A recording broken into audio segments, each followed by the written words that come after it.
Welcome to Level Up. My name is Jared. I am Jared of Level Up, as you already know that. Why am I saying that? Let's go ahead and just get you leveled up.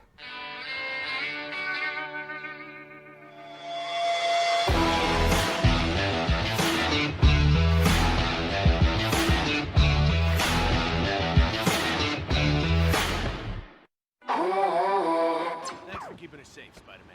Still alive. So whoever did this isn't a lethal protector. That's promising. Now, in that introduction, you saw that Spider-Man says he's a non-lethal hero. Well, I wanted to do some math. Let's see if Spider-Man really is the non-lethal hero that he says he is.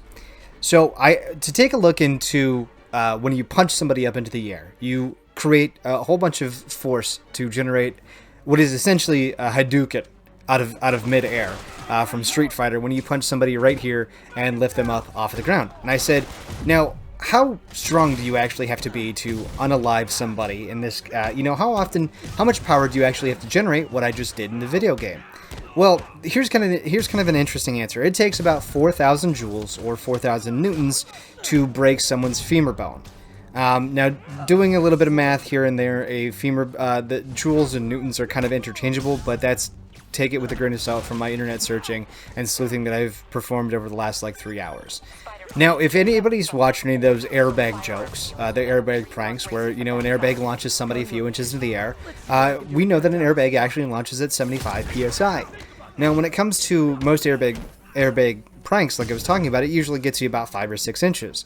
So with just some very simple and very quick math, a typical normal person who is free from the Hawkeye series, that's your typical thug. About 150 to 200 pounds, and most people that you see in the airbag pranks are right around your average person.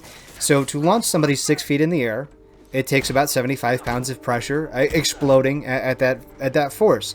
Now, like I said, that's just a whole bunch of simple math. 6 feet is relatively 72 inches or 12 times bigger than just 6 inches. So if we just do simple math and we level it up, that comes out to be 900 psi. But here's the problem. 900 psi is a lot less than, if you recall from the Dragon Ball Z episode, 1,100 psi, which is what we calculated Mr. Satan to punch people at. Now, Mike Tyson punched people at 1,167 psi, if I remember the maths correctly. So that doesn't really work out. The numbers are incorrect. The numbers are false there. So this is actually where we're going to dive into the world of Evel Knievel. Basically, in this graphic that you're going to be seeing here, Evel Knievel, it takes him at an 80-degree angle. You're actually going at, just for scientific sakes here, let's say Evel Knievel and his motorcycle weigh about 550 or 500 pounds, right? So that's 500 pounds traveling at 15 miles an hour to go up an 80-degree leap, which is pretty much darn near vertical, taking off and going up into the air. Okay, great. So when we take all of that math into consideration, they go about 7 feet high.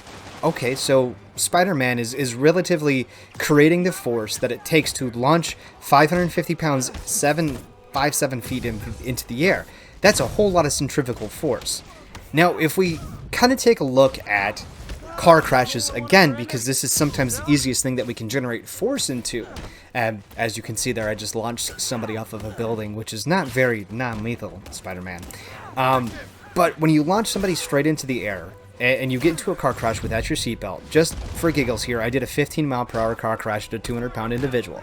With no seatbelt, with taking the seatbelt out of the equation, you have 51,000 newtons of force generated against you. So, when we're talking about gravity, when we're talking about resistance, when we're talking about everything like that, launching somebody through a car window and how far people actually fly, with them having that resistance once they make contact with something, which is the ground and sliding across the ground, people still travel quite a fair distance.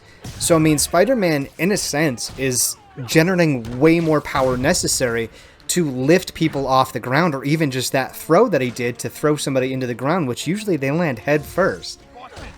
I don't even have to tell you the math works out to... Spider-Man unalives a lot of people in this video game. I know that he had said... Whoever did this isn't a lethal protector.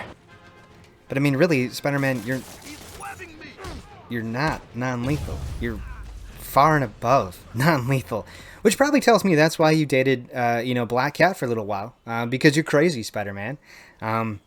So is Spider-Man a murderer? Should he be put on trial?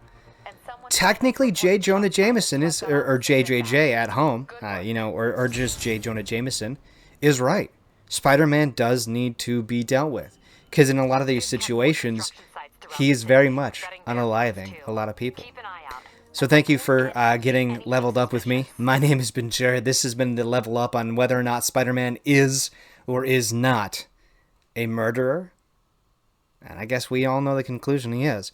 So thank you for coming out. I hope you've enjoyed this. I'm trying to keep all the videos nice and short for you, little tidbits that you can kind of create throughout the day. Check me out every Thursday. I might be putting out some other episodes depending upon where we're kind of at, just simply because I have some new ideas that I'm hopefully running by the crew.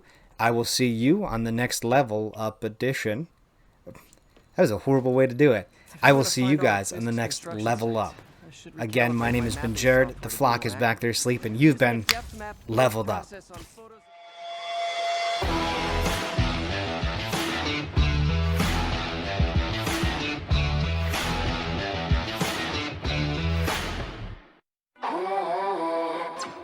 Cut the check.